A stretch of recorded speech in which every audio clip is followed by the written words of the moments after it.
Thank you, David, for those remarks. And we're going to turn to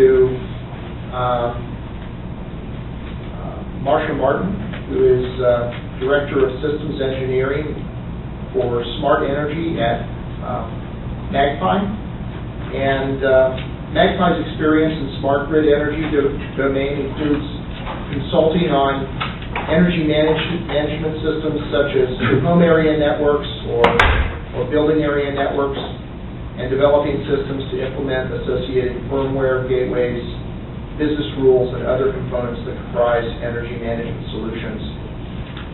Their strategy is founded on leveraging skills and technologies that they've developed over several decades in the telecommunications and network operations markets. And Marcia is a systems analyst and architect whose focus is applying the smart energy profile into smart grid businesses and systems applications at Magpie. Previously, she was a Storage Tech fellow at Storage Tech up in Louisville, where she produced 9 publications and earned 8 individual patents in the data storage networking domain. And Marcia has been recognized nationally by the Women in Technology International. And I'm going to try to get the Magpie presentation up here. And Marcia, if you come up here and drive this, that would be great.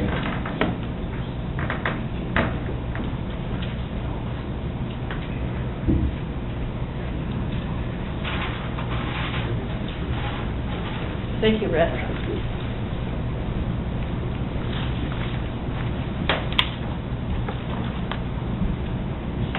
Hi, everybody. You're very brave for being here.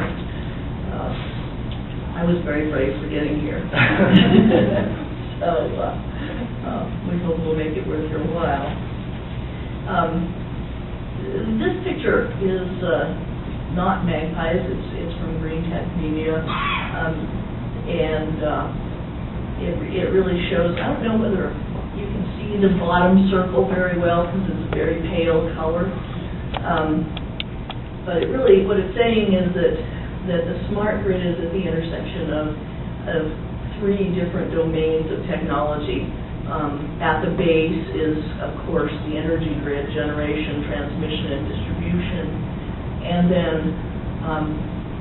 what makes the new postulated energy grid smart is the overlay on that grid of the combination of information technologies and data communications technologies. Now, as a systems engineer who doesn't do power engineering, what that means to me is that the bottom circle is a source of requirements, and those top 2 circles are sources of solutions. So what I want to talk about is how important it's going to be to the smart grid that there are so many solutions existing already in those top 2 circles of data communications know-how in the already converged network that we have today based on the internet and storage, I mean data storage now technologies. I wish that energy storage technologies were as mature as data storage technologies because it would be a lot easier to implement nationwide load balancing if they were. So I think that what we want to talk about is that there are important technologies that are already done that can be applied to what seem like the most interesting and in some cases the most intractable problems of enabling smart grids with communications and information technologies. This picture talks about what Magpie can do, which is really saying Magpie doesn't do power engineering, but we do software architecture and the interpretation of standards, and we have a lot of skill sets and in a bunch of different domains in information technology and data communications, and they really are a good set of reminders, the bubbles in the middle layer here, of the skill sets and technologies that can be brought to bear to solve the problems of the smart grid. You don't get to see a lot of pretty pictures in this presentation because I'm going to stay on this slide for a long time and talk about all the bubbles. So I hope that you're more listening and less visual people. There are really three tiers in the emerging smart grid architecture, or at least I like to think of it that way. There is one tier, which is the energy grid we have now, which is generation, transmission, and distribution of energy to homes.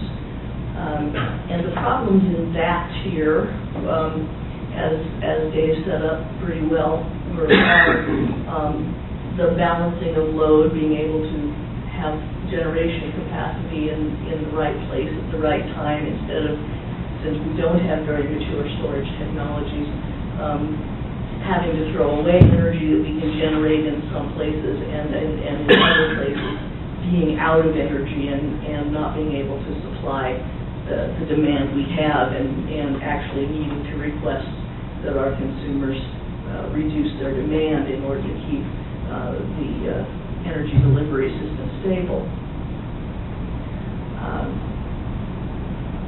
That part of the grid is interesting in terms of existing technology today to instrument the grid and know when we've got issues at a particular substation, transformers,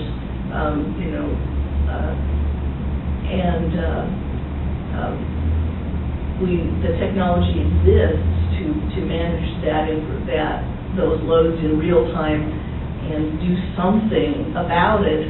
But the fact is that nationwide, only about 15% of the substations in the existing grid are instrumented at all. And the rest of them are really a black box, so that when there are outages in those substations, the